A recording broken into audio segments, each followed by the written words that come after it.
Hello everyone. Hope आप सब बहुत अच्छे होंगे दोस्तों इस पावर पीवाईक्यू सीरीज के अंदर हम कंप्लीट कर रहे हैं लास्ट 30 इयर्स ऑफ पीवाईक्यू, जिसके अंदर हम यूपीएससी के क्वेश्चन तो सॉल्व करेंगे ही करेंगे दोस्तों। बट इसके अंदर हम अदर कॉम्पिटिटिव एग्जाम्स के भी क्वेश्चन सॉल्व कर रहे हैं, जैसे कि UPPSC, MPPSC, BPSC, CAPF and CDS दोस्तों। और लास्ट वीडियो के अंदर हमने मॉडर्न हिस्ट्री के अंदर आपका 1857 से लेकर 1919 तक के जितने भी यूपीएससी ने क्वेश्चन पूछे थे, ये सब हमने कंप्लीट कर लिया था।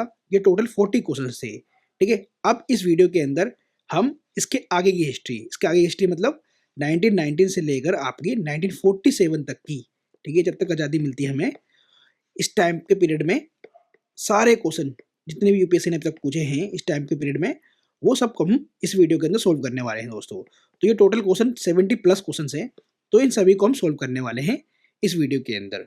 और देखो दोस्तों, इस सीरीज के अंदर खासियत क्या है, तो उसके अंदर आपको हर क्वेश्चन के ना, हर एमसीक्यू के जितने भी पास्ट ईयर पेपर हैं आपके, ठीक है, क्वेश्चन है, इनका हर क्वेश्चन के ना आपको माइंड में बेस्ड सॉल्यूशंस मिलने वाले हैं, ठीक है। अब इसका फ़ायदा क्या है दोस्तों, देखो, एक तो आपकी क्वेश्चन की अंडरस्टैंडिंग अच्छे से हो पाएगी और आप आंसर भी इजीली समझ पाओगे और याद भी कर पाओगे दोस्तों, ठीक है।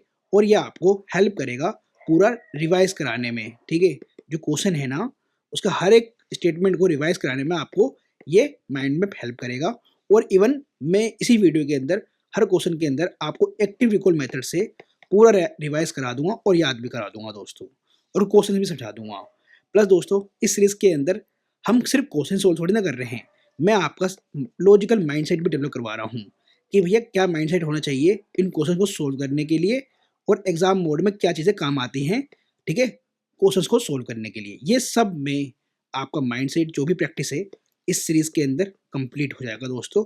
दैट मीन्स कि आप आने वाले प्री एग्जाम के लिए तैयार होने वाले हो, जो कि 2026 में आपका यूपीएससी सीएससी का एग्जाम होने वाला है, ठीक है।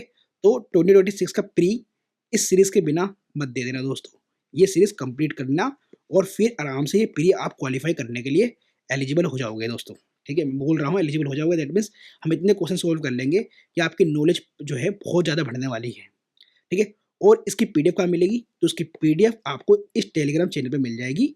और आपको कोई भी डाउट हो तो आप मेरे से पर्सनली 1-to-1 पूछ सकते हो दोस्तों, मैं रिप्लाई जरूर करूँगा। इवन स्टूडेंट्स के डेली मेरे पास जो है डाउट्स आते हैं, मैं उनके रिप्लाई करता हूँ, ठीक है। तो चलो अब वीडियो को स्टार्ट करते हैं और उन क्वेश्चन को सोल्व करते हैं दोस्तों।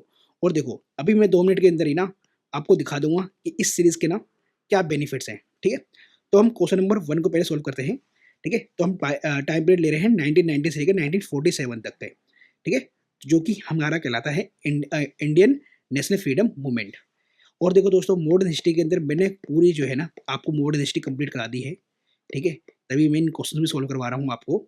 मैंने पूरी कंप्लीट मॉडर्न हिस्ट्री करा डाली है आपको यूट्यूब पर फ्री में, तो आप वहाँ से प्ले लिस्ट से पूरी मॉडर्न हिस्ट्री को रिवाइज कर पाओगे, ठीक है, जो कि आपके आने वाले एग्जाम के लिए बहुत ज़्यादा इंपॉर्टेंट है दोस्तों, ठीक है। तो अगर आपकी मॉडर्न हिस्ट्री की रिवीजन नहीं है तो इस सीरीज़ को देख लेना एक बार, इस वीडियोज़ को देख लेना जो मेरी मॉडर्न हिस्ट्री के, आपकी पूरा रिवाइज हो जाएगा और याद भी हो जाएगा।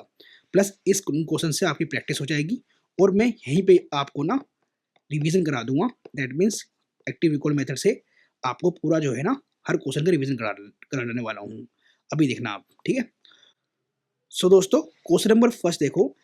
अब देखो दोस्तों, मैंने कहा था ना आपको एक्टिव रिकॉल से मैं सब कुछ रिवाइज कराने वाला हूँ। तो देखो, क्वेश्चन नंबर 1 में बोला है with reference to the proposals of Cripps mission consider the following statement.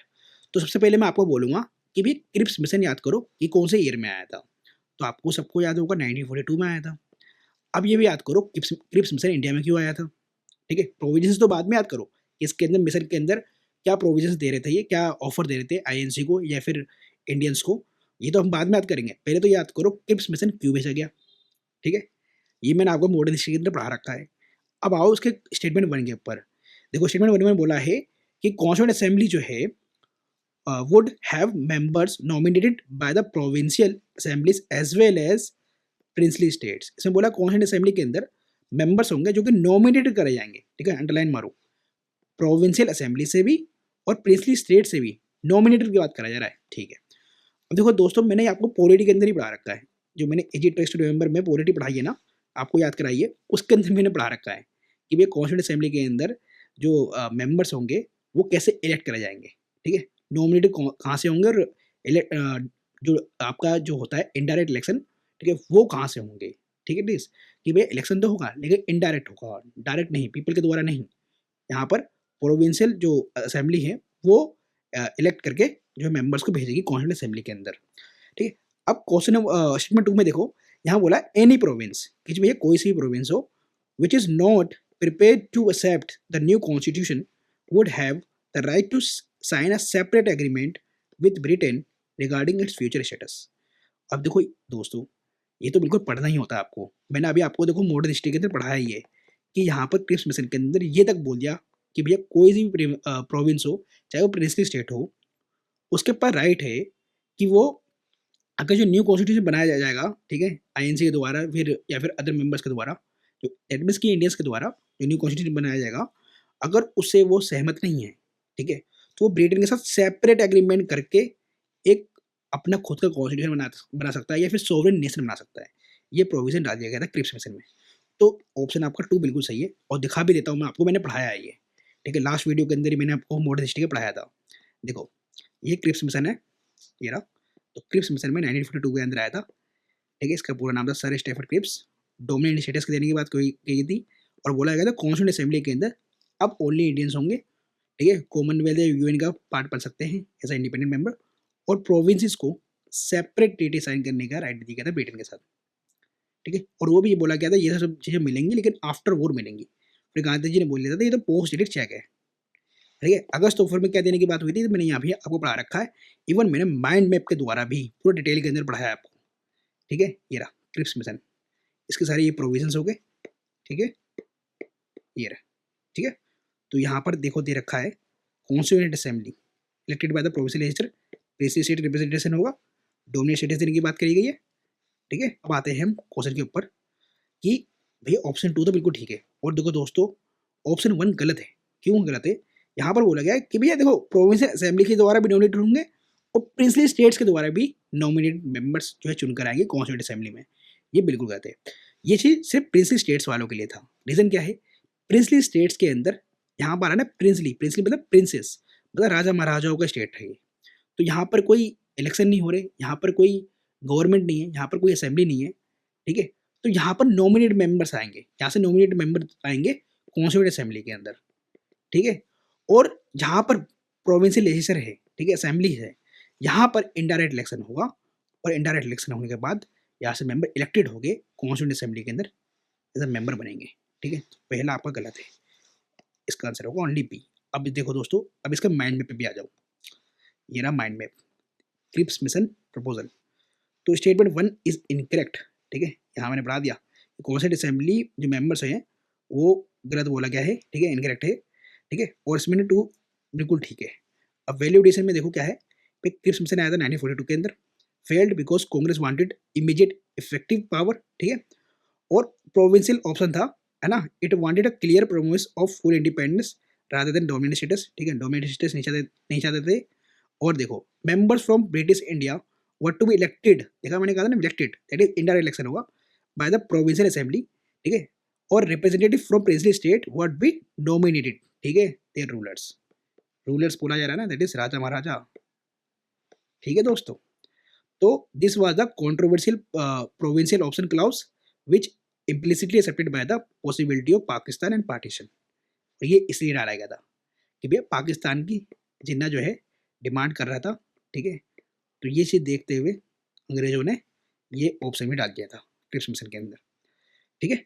अब आते हैं क्वेश्चन नंबर 2 पे। देखो दोस्तों, ये क्वेश्चन नंबर 1 सोल्व करने के बाद आपको पता चल रहा है ना कि ये सीरीज कितनी इंपॉर्टेंट है आपके एग्जाम के लिए। अगर आपने इस तरीके से पीवाई के सोल्व नहीं किए तो आप भाग्यों से पीछे हो जाओगे, ठीक है। मैं आपको दिखा दूंगा बहुत सारे बच्चे जो है ना मेरी सीरीज को बहुत अच्छे से फॉलो भी कर रहे हैं और इन क्वेश्चन को सोल्व भी कर रहे हैं, जैसे मैं उनको बोल रहा हूँ करने के लिए वो कर भी रहे हैं। तो आपको भी करना है, ठीक है, और जो मेहनत करेगा वो आगे बढ़ेगा दोस्तों, ठीक है। तो क्वेश्चन नंबर 2 पे आते हैं। यहाँ पर देखो बोला गया है क्वेश्चन नंबर 2 के अंदर, with reference to the 8 August 1942 in Indian history which of the following statement is correct. अब देखो दोस्तों, मैंने आपको ये भी पढ़ा रखा है, मैं आपको नोट्स के अंदर दिखा देता हूँ। ये देखो, ये मॉडर्न हिस्ट्री के नोट्स देखो, ये चाहते हैं। अब देखो, ये मैंने क्विट इंडिया मूवमेंट का मैंने पढ़ाया था आपको। ये देखो, जुलाई 1942 को क्या हुआ था, और 8 अगस्त ऑल इंडिया कांग्रेस कमेटी ने क्विट इंडिया मूवमेंट को पास कर दिया था। ठीक है, तो मैंने पढ़ा रखा है आपको। तो यहीं पर यहाँ पर तो यही पूछा गया है कि 8 अगस्त 1942 को क्या हुआ, तो क्या करेक्ट है? तो यहाँ पर लिखा हुआ है the quit India resolution was adopted by the All India Congress Committee. B option है viceroy executive council was expanded to include more Indians. गलत। The Congress ministry resigned in 7 provinces. ये इस डेट में नहीं होता, ये 1939 में होता है। ठीक है। Cripps proposed an Indian union with full dominion status once the second world war is over. ये नहीं है भैया। ठीक है, ये तो क्रिप्स मिशन के आने के बाद हम जो है क्विट इंडिया मूवमेंट को छेड़ते हैं, है ना। तो इसका आंसर है ए। ठीक है, तो हमारा क्वेश्चन नंबर 2 भी हो गया। अब इसका माइंड मैप पे आते हैं दोस्तों। ये देखो 8 अगस्त इन 1942 इन इंडियन हिस्ट्री क्या है, तो क्विट इंडिया का रेजोल्यूशन अडॉप्ट किया गया था ऑल इंडिया कांग्रेस कमेटी के द्वारा। ठीक है, अब ये ध्यान रखना वैल्यूडेशन में Quit India movement was a spontaneous था, मास लीड अपराइजिंग था after immediate arrest of all major Congress leaders on August 9, ठीक है, 1942 को। ठीक है, और बाकी सब गलत है ना। और वैल्यूडेशन में और देखो कि भैया 8 अगस्त 1942 को ऑल इंडिया कांग्रेस कमेटी जो है मेट करती है मुंबई के अंदर और पास कर देती है क्विट इंडिया रेजोल्यूशन को। और Gandhi gave his famous dialogue या फिर बोल सकते हो स्पीच, डू और डाई का। Expansion of Executive Council with more Indians happened later as a part of the Wavell Plan in 1945। ये वैल्यूडेशन है ध्यान दोस्तों, जो आप नहीं करते अकेले। ठीक है, और इस चीज से ये फायदा है। और कांग्रेस मिनिस्ट्री रिजाइन करती है, मैंने आपको बताया था 1939 में। ठीक है, ये भी मैंने आपको पढ़ा रखा है नोट 1942। और Cripps mission has already occurred, ठीक है, एंड फेल्ड इन मार्च अप्रैल 1942 को। ये बात मैंने बताया था आपको कि क्विट इंडिया मूवमेंट हम तब छेड़ते हैं जब क्रिप्स मिशन फेल हो जाता है ना। ठीक है, चलो अब आगे। In India, the first major public appearance of Mahatma Gandhi was in।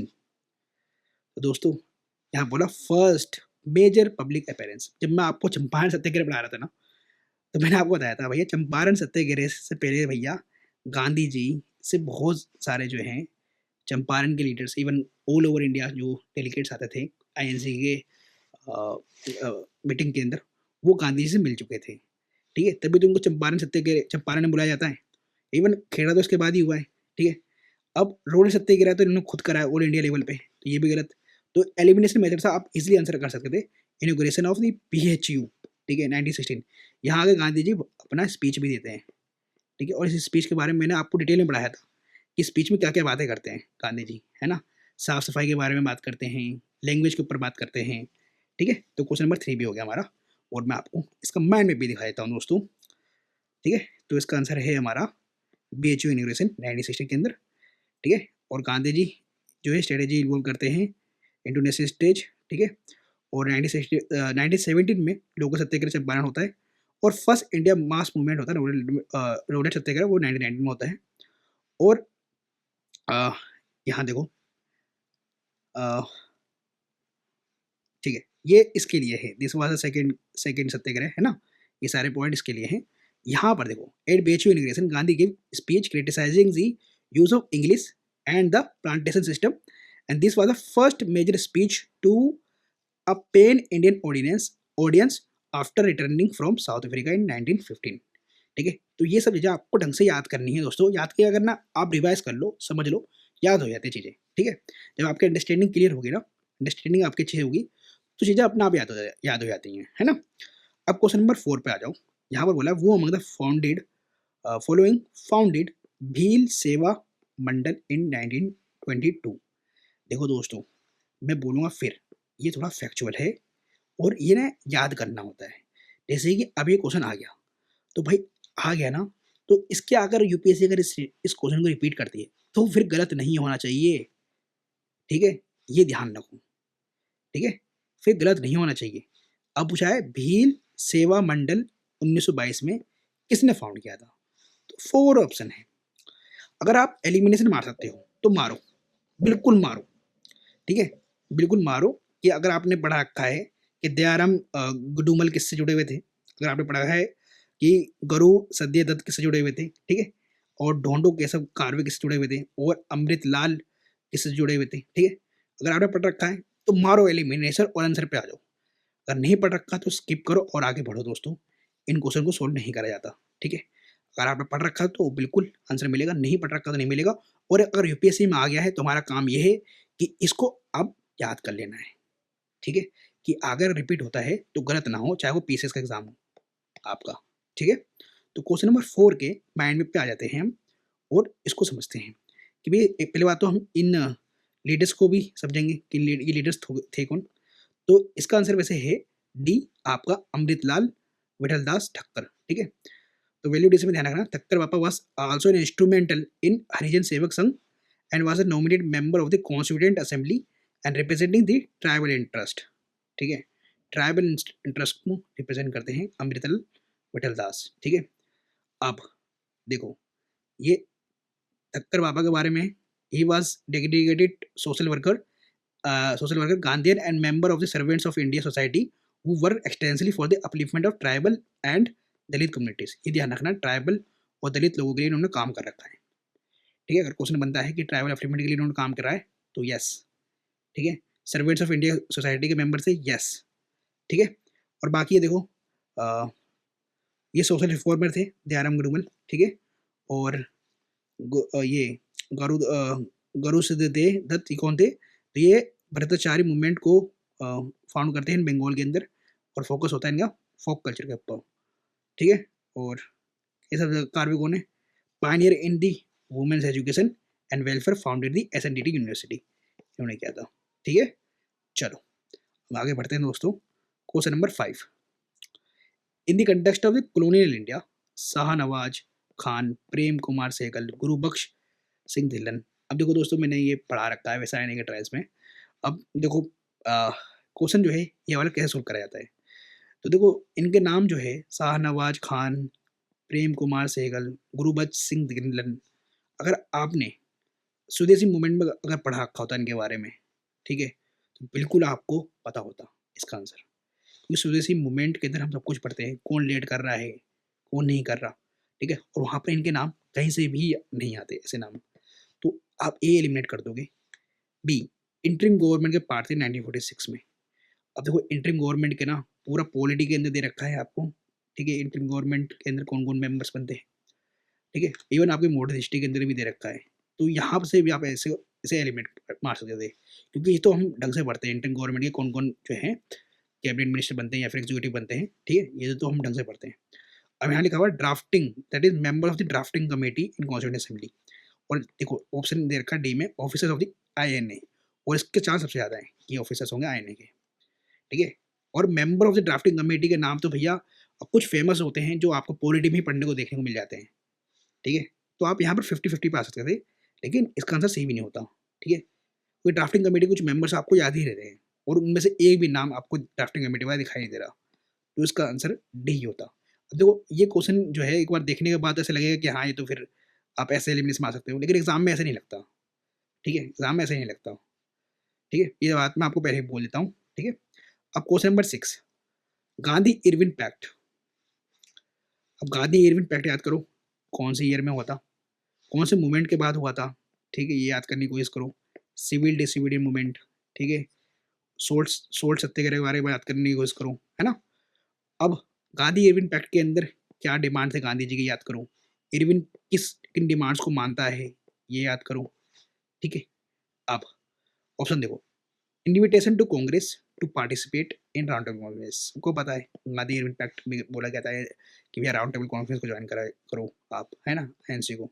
तो 1 तो सही है, जब आपका 1 सही है तो आप एलिमिनेशन मार सकते हो सी और डी को, तो ए और बी पे आ जाओगे आप, है ना।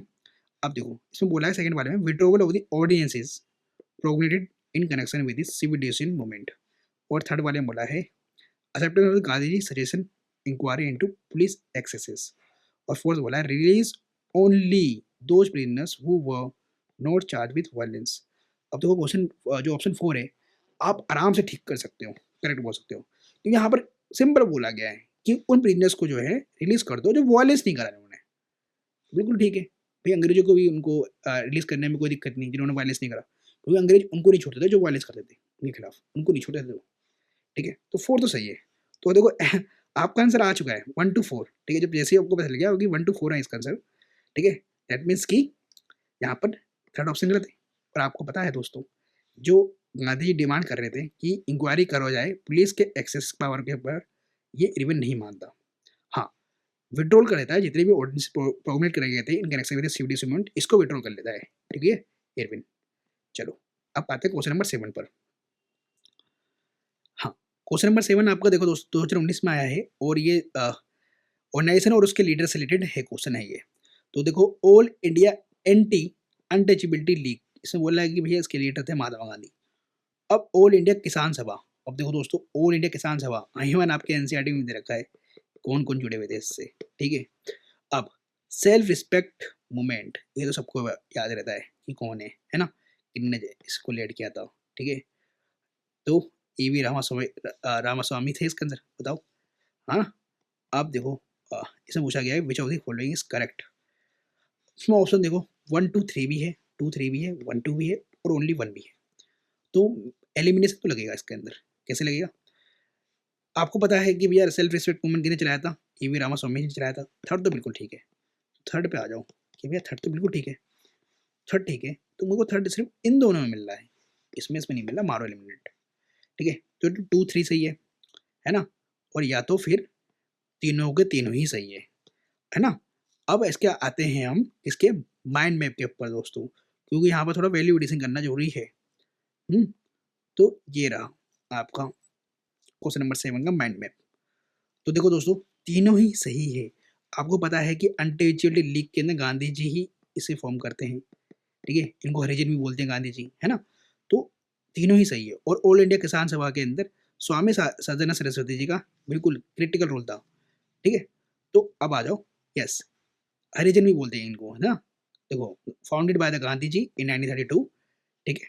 एंटी टचेबिलिटी, है ना, मतलब all India anti untouchability league को, है ना। और इनको हरिजन सेवक संघ भी बोला जाता है, और इनको हरिजन भी बोलते थे दलित लोगों को, कौन? गांधी जी, ठीक है। स्वामी Saraswati was the founding president of the All India किसान सभा in 1936 लखनऊ। ध्यान रखना, जवाहरलाल नेहरू भी थे, है ना। अब ईवी राव साहब नायकर, इनको पेरियर भी बोला जाता है। इन्होंने सेल्फ रिस्पेक्ट मूवमेंट को लीड किया था तमिलनाडु के अंदर 1925 के अंदर, ठीक है दोस्तों। चलो, है ना। अब ये ध्यान रखना, सेल्फ रिस्पेक्ट मूवमेंट जो है चैलेंज कर जाता है, किसको चैलेंज करता है? ब्राह्मणिकल हेजिमनी को एंड कास्ट सिस्टम को। द ऑल इंडिया किसान सभा was a peasant front of the communist party of India, ये भी ध्यान रखना दोस्तों। अब आते हैं क्वेश्चन नंबर 8 के ऊपर। अब थोड़ा फास्ट करेंगे दोस्तों, है ना। आप थोड़ा समझ गए हो कि कैसे क्वेश्चन को सॉल्व करना है। अब थोड़ा फास्ट करेंगे वरना तो वीडियो बहुत ज़्यादा लॉन्ग हो जाएगी, है ना। तो क्वेश्चन नंबर 8 है, with reference to British colonial rule in India consider the following statement. अब देखो, यहाँ करेक्ट बोला गया है, अंडरलाइन मारूंगा कि इनकरेक्ट करेक्ट, ठीक है।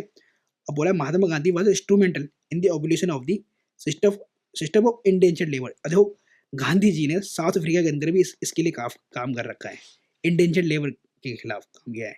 तो बिल्कुल बात सही है, इंस्ट्रूमेंटल थे गांधी जी। तो 1 तो सही है, तो सी वाला काटो इसे, यहीं पे काटो अभी की भी। अब देखो, सेकेंड ऑप्शन बोला, in Lord Chelmsford war conference Mahatma Gandhi did not support the resolution on recruiting Indians for world war. Third में बोला है, consequent upon the breaking of the salt law by Indian people, the Indian National Congress was declared illegal by the colonial rulers। और ये बात बिल्कुल ठीक है, आप सिविल डिसोबीडियंस मूवमेंट के अंदर पढ़ते भी हो कि भैया देखो, ये लो को ब्रेक कर रहे हैं ना आईएनसी वाले या फिर गांधी जी, लो को ब्रेक कर रहे हैं ना। लो को ब्रेक करेंगे तो भैया इलीगल डिक्लेयर तो करेगी ना, गवर्नमेंट इलीगल डिक्लेयर करेगी। तो बिल्कुल ठीक है, थर्ड वाला तो बिल्कुल सही है। तो आप ए को भी काट दोगे। आप या तो 1 2 3 तीनों ही आंसर है, ये तो 1 3 आप पे, या आप 50 पहुंच गए। और देखो दोस्तों, जब फर्स्ट वर्ल्ड देखो ध्यान रखना, चैम्सफोर्ड बोला गया ना, और चैम्सफोर्ड आपको पता है कि भैया मोंटेग्यू चैम्सफोर्ड रिफॉर्म्स पे आए थे, तो ये 1919 के टाइम की बात है। दैट मीन्स कि भैया ये first war, sorry, world war 1 की बात हो रही है, ठीक है। तो वर्ल्ड वॉर 1 की बात हो रही है, और उस टाइम वॉर कॉन्फ्रेंस के अंदर गांधी जी पार्ट थे, ठीक है। और गांधी जी ने सपोर्ट किया था अंग्रेजों का WW1 के अंदर। इसका रीज़न था, गांधी जी ने बोला था कि अगर इनका हम साथ देंगे तो ये हमें कुछ ना कुछ कंसेशन दे देंगे, सेल्फ रिस्पेक्ट दे देंगे कुछ, ठीक है, या फिर सेल्फ गवर्नमेंट दे देंगे, डोमिनेट स्टेटस दे देंगे, ठीक है, अगर उनका सपोर्ट करेंगे तो हम। लेकिन ऐसा कुछ नहीं होता, ठीक है। यहाँ पे लिखा हो डिड नॉट सपोर्ट, तो डिड नॉट सपोर्ट की जगह सपोर्ट होता तो ठीक हो जाता, डिड नॉट सपोर्ट बोला है तो ये सिर्फ गलत हो जाएगी। तो सेकंड गलत है, इसका आंसर आना चाहिए बी। अब हम देखते हैं इसके माइंड मैप को। क्वेश्चन नंबर 8, ठीक है, देखो सेकंड गलत है, ठीक है। अब ये देखो इन्हें फाइल थोड़ा जो है एक्सपोर्ट नहीं हुई है सही से, यहाँ पर इसलिए अनसपोर्टेड मार्कडाउन लिखा हुआ आ रहा है, एक्सपोर्ट नहीं हुई है सही से, है ना। तो इसका आंसर है 1 और 3 ओनली। वैल्यूडेशन देखो तो गांधी जी का जो स्टांस था वॉर के ऊपर, ठीक है, WW1 के अंदर ये सपोर्ट करते हैं रिक्रूटमेंट को, WW2 के अंदर इनिशियली मोरल सपोर्ट की बात करते हैं फॉर एलआई के लिए, देन फिर क्विट इंडिया मूवमेंट को लॉन्च करते हैं 1942 के अंदर, after the failure of the Cripps mission, जो भी मैंने आपको पढ़ाया भी था, ठीक है। तो ये सब हमने पढ़ लिया दोस्तों, ये मैंने आपको पढ़ा दिया ये सब, है ना। चलो आगे, question number 9, in 1920 which of the following change it's name स्वराज्य सभा, ठीक है। अब बोला गया भैया 1920 में किसने चेंज कर दिया था नेम स्वराज्य सभा, इनमें से किसका, ठीक है, मतलब स्वराज्य सभा कर दिया था इनमें से किसका।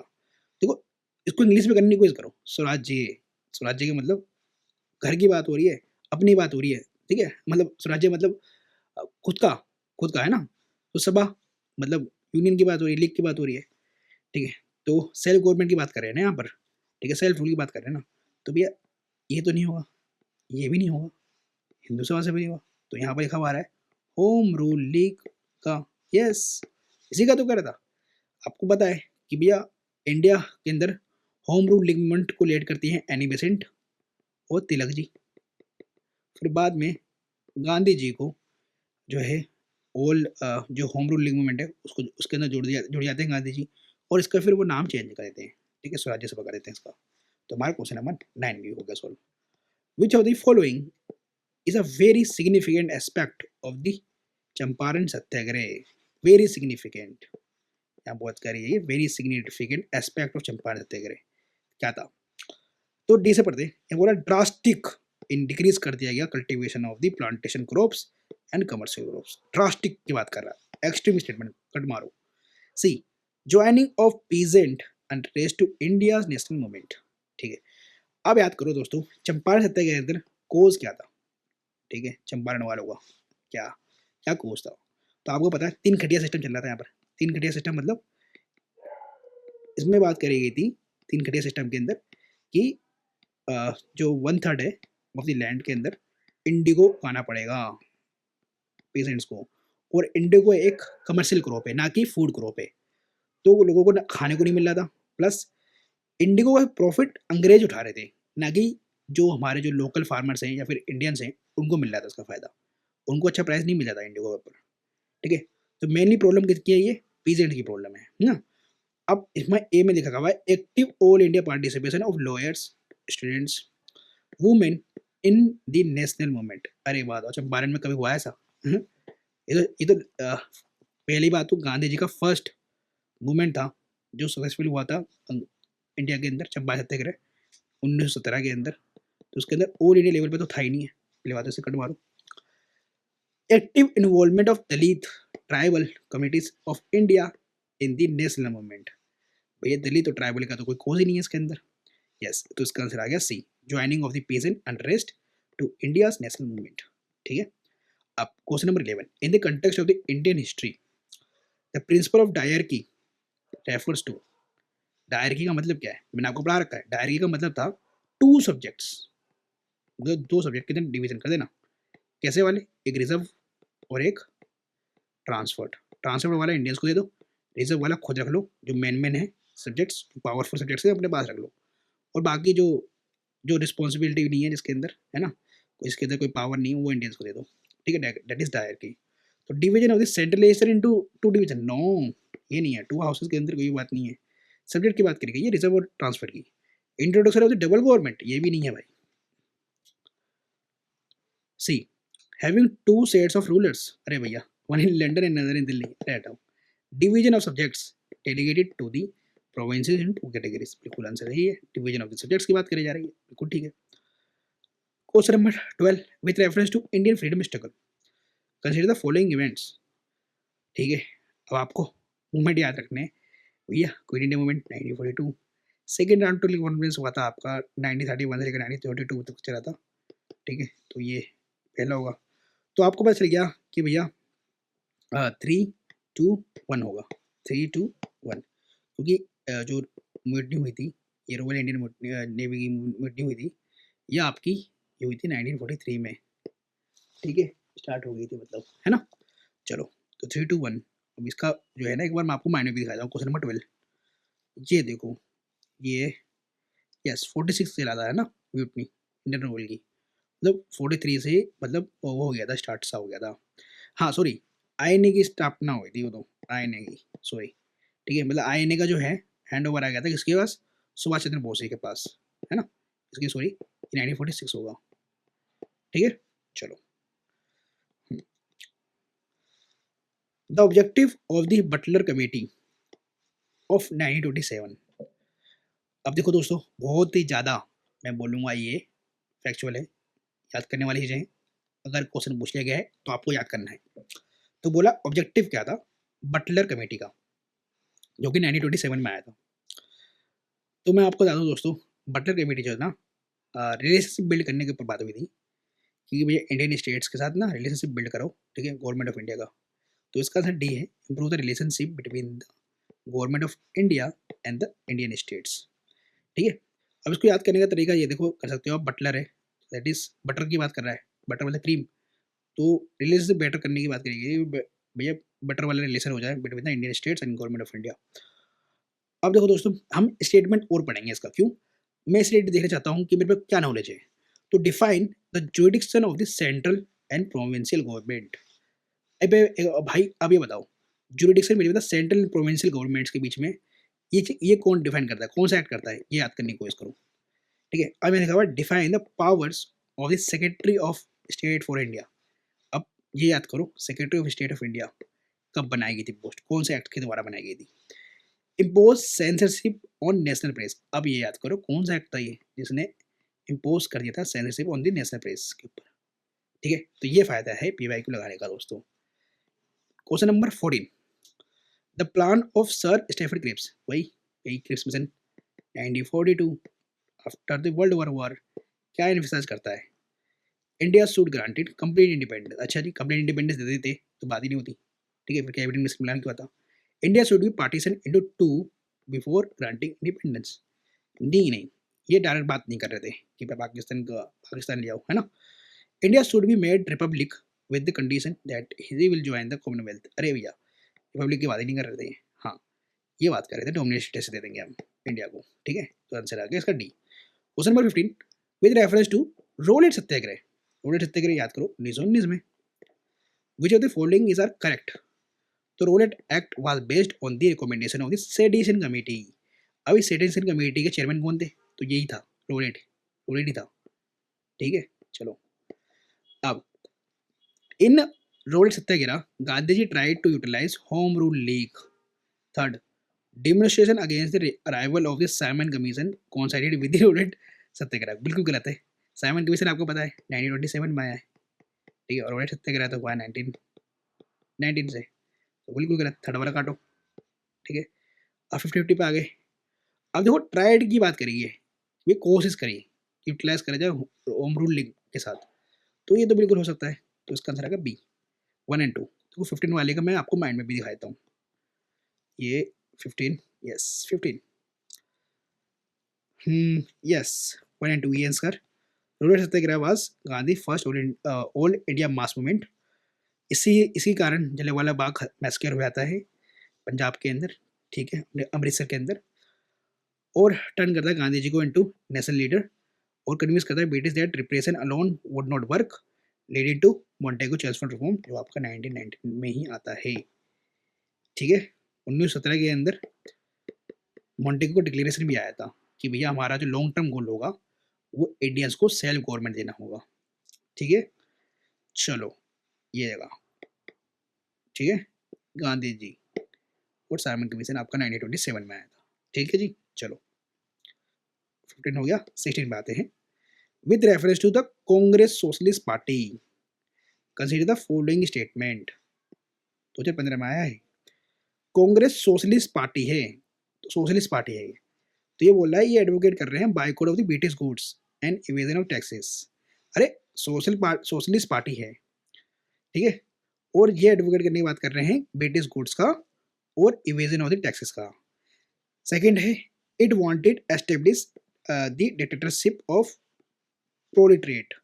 थर्ड ऑप्शन है, it advocated separate electorate for minorities and oppress classes.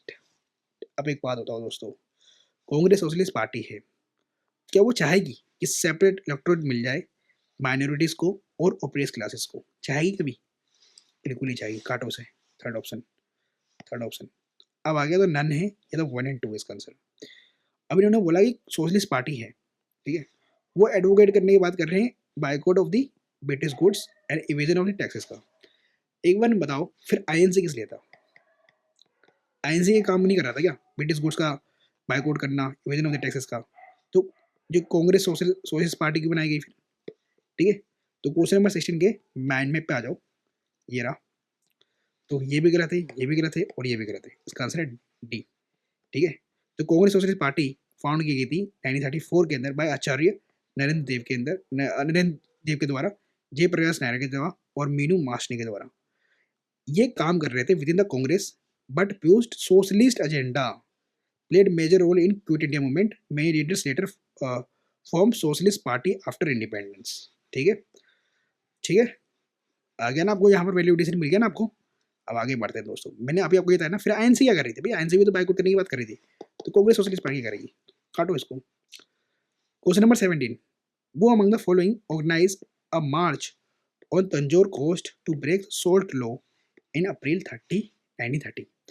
Gandhi ji सीयूडीसी मूवमेंट चला रहे हैं, उनको देखते हुए और भी जो है ऑल ओवर इंडिया जो लीडर्स हैं, जो वहाँ के जो फेमस लीडर्स हैं लोकल, वो भी गांधी जी की कॉपी करके जो है सोल्ट लॉ को ब्रेक करने के लिए मूवमेंट चला रहे हैं, ठीक है। तो एनिमेशन तो नहीं थी इनमें से, ठीक है, जो तंजौर जाके कोस्ट पे जाकर ब्रेक करेंगे सोल्ट लॉ को, ठीक है, वो 1930 के अंदर, ठीक है। कितनी बढ़िया हो गई होगी वहाँ उस टाइम पे वो एनिमेशन, है ना। एक कामराज आपने सुना नहीं। अब आपने दो नाम सुने हैं कि ये साउथ के अंदर हैं, एक है वीओ चिदम्बरम पिल्लाई और सी राजागोपालचारी। अब एक बताओ, वीओ चिदम्बरम पिल्लाई, इन्होंने स्वदेशी नाम से बहुत सारी फैक्ट्री स्टेब्लिश करी थी, ठीक है, ये तो आपने सुना होगा। और सी राजागोपालचारी का नाम नहीं आपने ये सुना होगा कि इन्होंने ये तंजौर कोस्ट के ऊपर ब्रेक किया था सोल्ट लॉ को, ठीक है। 17 के माइंड में पे आ जाते हैं दोस्तों, ये रहा। तो इसका आंसर है सी राजागोपालचारी, ठीक है। अदर रीजनल सोल्ट सत्याग्रह देखोगे आप तो नॉर्थ वेस्ट फ्रंटियर के अंदर लीड कर रहे थे अब्दुल गफ्फार खान, बंगाल के अंदर सत्यचंद्र कर रहे थे, और गुजरात के अंदर अब्बास तैयब जी कर रहे थे, महाराष्ट्र के अंदर सेनापति बापत कर रहे थे। तो this movement made salt a powerful symbol of anti colonial resistance, ठीक है दोस्तों। तो आपको आंसर मिल गया। अब आगे बढ़े। थोड़ा मैं फास्ट इसलिए कर रहा हूँ दोस्तों, वीडियो लॉन्ग ना हो जाए, मैं समझाने को बहुत कुछ समझा सकता हूँ। अब देखो, ये मैंने आपको वीडियो के अंदर पढ़ाया भी था लास्ट वीडियो के अंदर कि रेड क्लिफ कमेटी क्या है। तो रेड क्लिफ वॉलेंट्री का आपने सुना हुआ है ना, कि रेड क्लिफ वॉलेंट्री जो है, रेड क्लिफ जो है चेयरमैन होता है, ठीक है, कमेटी का। वो डिसाइड करता है कि वॉलेंट्री क्या होगी between the India and Pakistan. तो माइनॉरिटी की प्रॉब्लम सॉल्व करने के लिए आया था, इंडिपेंडेंस बिल की बात करने आया था, delimit the borders between the India and Pakistan. इसका आंसर सी है। 1929 के सेशन में आईएनसी जो है सिग्निफिकेंस का मतलब इनका सिग्निफिकेंस क्या था, काम क्या था main in the history of the freedom movement, ठीक है।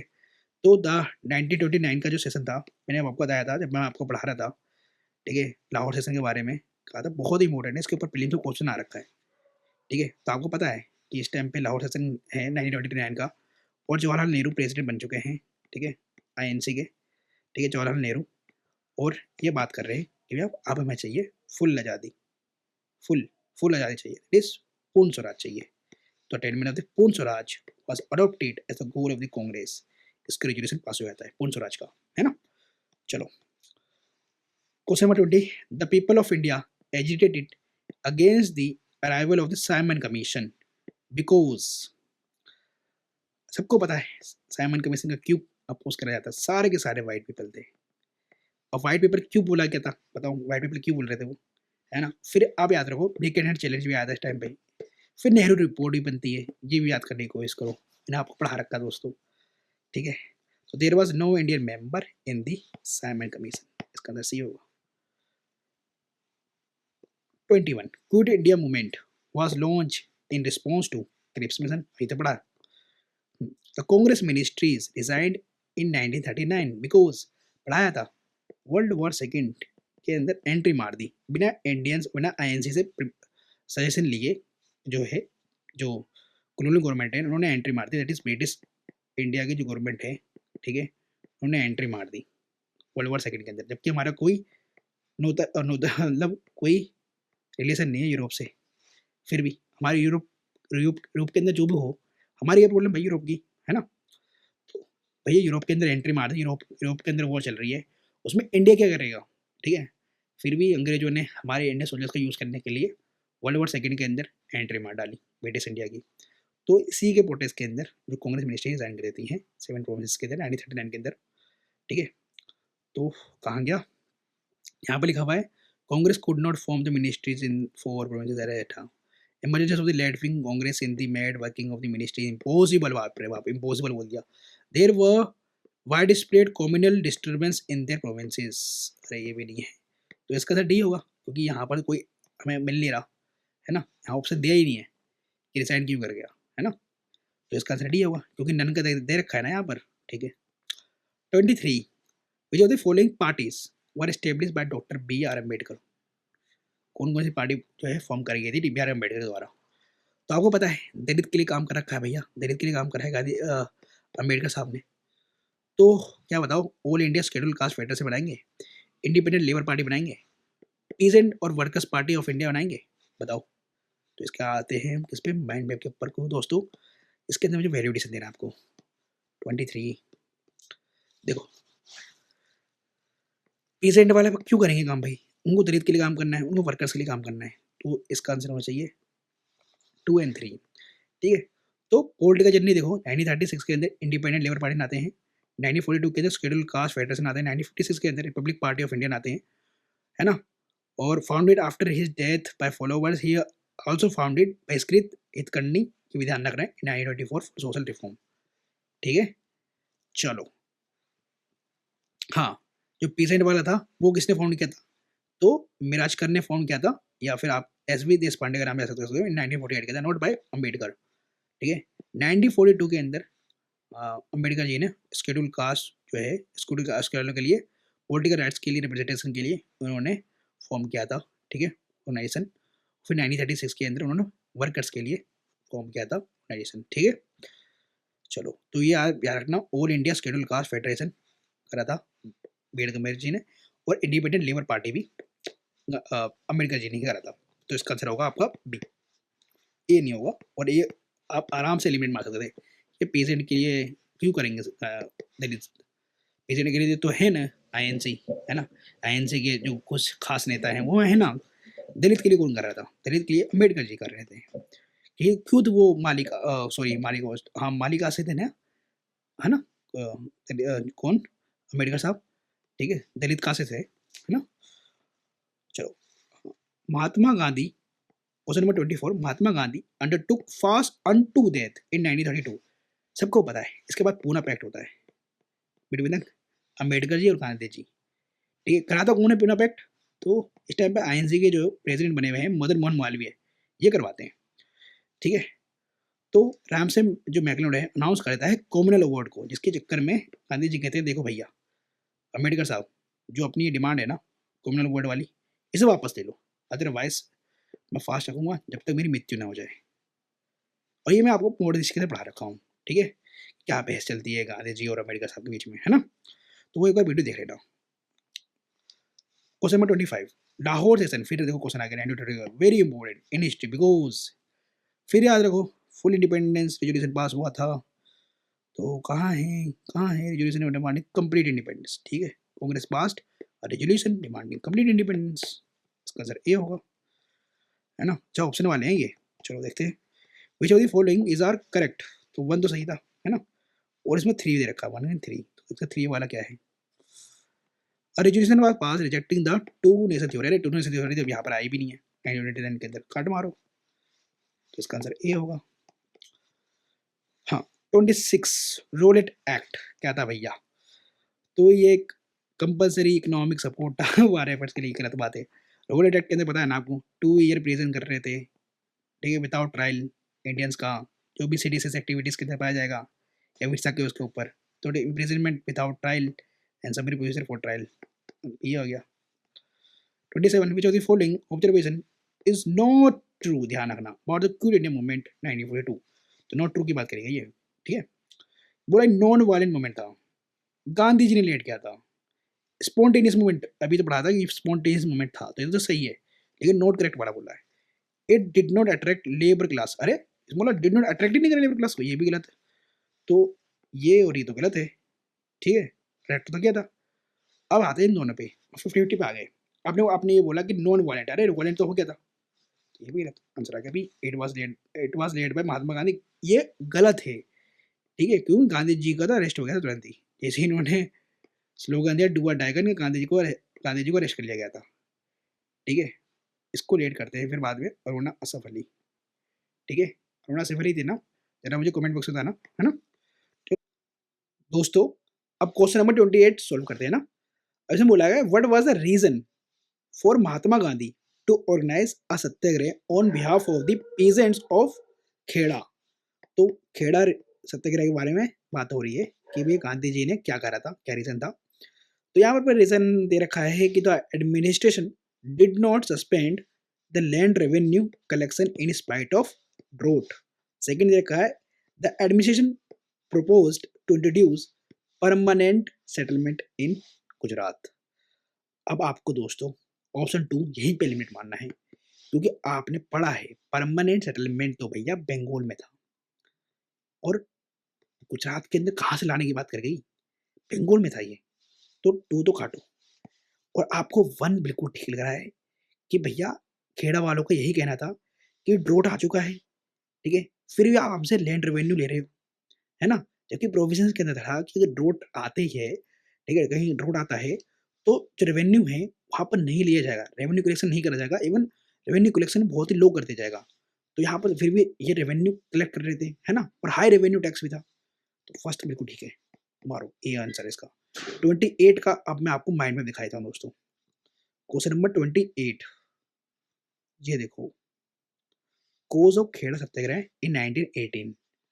तो खेड़ा सत्याग्रह का सिग्निफिकेंस देखो, तो फर्स्ट पीरियड सत्याग्रह रहेगा बाय गांधी, ठीक है, और सरदार पटेल जो हैं इमर्ज करते हैं एज ए लीडर, क्योंकि सरदार पटेल जी को ही भेजते हैं कौन, गांधी जी, चेक करने के लिए कि क्या रॉन्ग हो रहा है और क्या ट्रू है, क्या सच्चाई है, ये जान के आओ, है ना।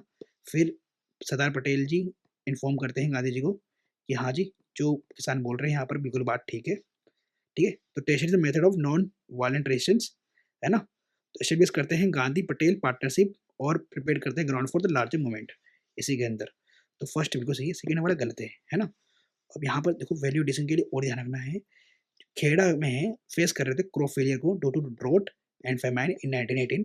As per the revenue code, revenue should be suspended in such cases but British authorities refused, ठीक है। चलो, और permanent settlement was a Bengal issue not a relevant to Kheda Satyagraha, ठीक है जी। चलो आगे बढ़े। Question number 29, with reference to the period of the Indian freedom struggle, which of the following were recommended by the Nehru report? 1928 Nehru report, 1928 क्यों भैया, 1927 के अंदर Simon commission, baker hand challenge, फिर नेहरू रिपोर्ट के अंदर कॉन्स्टिट्यूशन की डिमांड होती है कि भैया कॉन्स्टिट्यूशन जो है इंडिया का इस तरीके से फ्रेम होना चाहिए। तो कंप्लीट इंडिपेंडेंस की बात करी थी नेहरू रिपोर्ट में, नहीं जी मैंने पढ़ा रखा है, डोमिनेंट स्टेटस की बात कर रहे थे, तभी तो जवाहरलाल नेहरू गुस्सा हो जाते हैं, सुभाष चंद्र बोस गुस्सा हो जाते हैं, और 1929 के सेशन में पूर्ण स्वराज की को पास करवाते हैं, है ना, उसका अगले साल ही।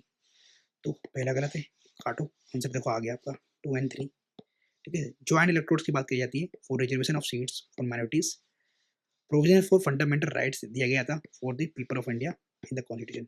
2 और 3 इज करेक्ट। क्वेश्चन नंबर 30, इसमें बोला गया है after the quit India movement C Rajagopalachari issued a pamphlet entitled The Way Out, which of the following proposal in the pamphlet. देखो मैंने आपको अभी ही पढ़ाया था ये, मैं आपको देखो दिखा देता हूँ नोट्स के अंदर। ये रहा CR formula, CR formula the way out deadlock बोला जाता है, इसके ये प्रोविजंस थे, ठीक है, और पीवाईक्यू।